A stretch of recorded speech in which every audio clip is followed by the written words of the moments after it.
நம்முடைய தமிழ்நாட்டினுடைய பாரதிய ஜனதா கட்சியினுடைய தலைவர்கள் எல்லோரும், மத்திய அமைச்சர் அண்ணன் முருகன் உட்பட எல்லா தலைவர்களும் தெலங்கானாவில் எலெக்ஷன் வேலையில் இருக்கிறாங்க. 13ஆம் தேதிக்கு பிறகு எல்லோரும் டெல்லியிலே வந்து உங்களை சந்திக்க இருக்கின்றார்கள்.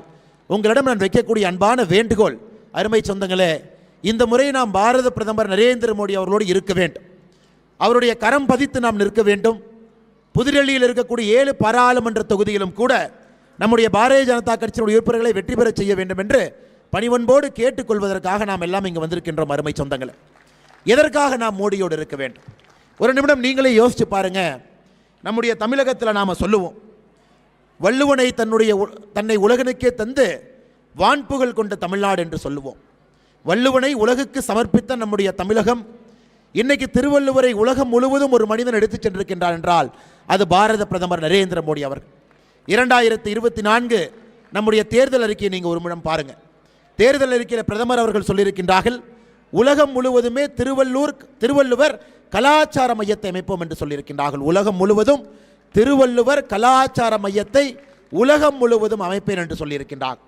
கடந்த 10 ஆண்டுகளாக இதுவரை இல்லாத அளவுக்கு நம்முடைய தமிழ் மொழிக்கும் கலாச்சாரத்திற்கும் இந்தியாவில் இருக்கக்கூடிய பிரதமர் நரேந்திர மோடி அவர்கள் மிகப்பெரிய அங்கீகாரத்தை கொடுத்திருக்கின்றார்கள். போன ஆண்டு காசி தமிழ் சங்கம் நடத்தப்பட்டது. தமிழ்நாட்டிலிருந்து நம்முடைய உறவினர்கள் எல்லாம் காசிக்கு சென்று காசிக்கும் தமிழ்நாட்டுக்கும் இருக்கக்கூடிய பிணைப்பை பார்த்தார். 2வது ஆண்டாக தொடர்ந்து காசி தமிழ் சங்கம் நடத்தப்பட்டிருக்கிறது. சௌராஷ்டிரா தமிழ் சங்கம் நடக்கப்பட்டிருக்கிறது. நம்முடைய சோழர் ஆட்சியினுடைய பாரம்பரிய சின்னமாக இருக்கக்கூடிய செங்கோலை பாராளுமன்றத்தினுடைய மைய கட்டிடத்தில் பாரத பிரதமர் நரேந்திர மோடி அவர்கள் சென்று அங்கே வைத்திருக்கின்றார்கள். இதெல்லாம் யோசிச்சு பாருங்க. நம்முடைய மொழிக்கு, நம்முடைய கலாச்சாரத்திற்கு சுதந்திரத்திற்கு பிறகு யாராவது ஒரு தலைவர், ஏதாவது ஒரு பிரதம மந்திரி இப்படிப்பட்ட மரியாதையை நம்முடைய சமுதாயத்திற்கு கொடுத்துருக்காங்களான்னு ஒரு நிமிஷம் நீங்கள் யோசிச்சு பாருங்க. அதுவும் புதுடெல்லியில் இங்கே இருக்கக்கூடிய தமிழர்களாக இருக்கட்டும், நம்முடைய தமிழ் மொழியாக இருக்கட்டும், கலாச்சாரமாக இருக்கட்டும், நம்முடைய பாரத பிரதமர் நரேந்திர மோடி அவர்கள் எப்போதும் இல்லாத அளவுக்கு சிறப்பு செய்திருக்கின்றார். இன்னைக்கு ஒரு படி மேலே போயிருக்கார்.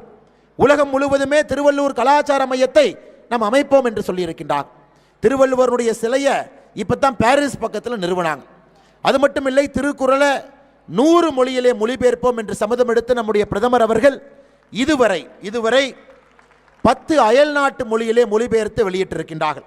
10 அயல்நாட்டு மொழியில்.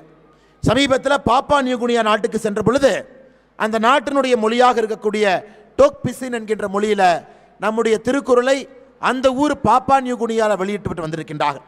அது மட்டும் இல்லை, காசி தமிழ் சங்கம் மேடையில் நம்முடைய திருக்குறளை 13 இந்திய மொழியில் வெளியிட்டிருக்கிறாங்க.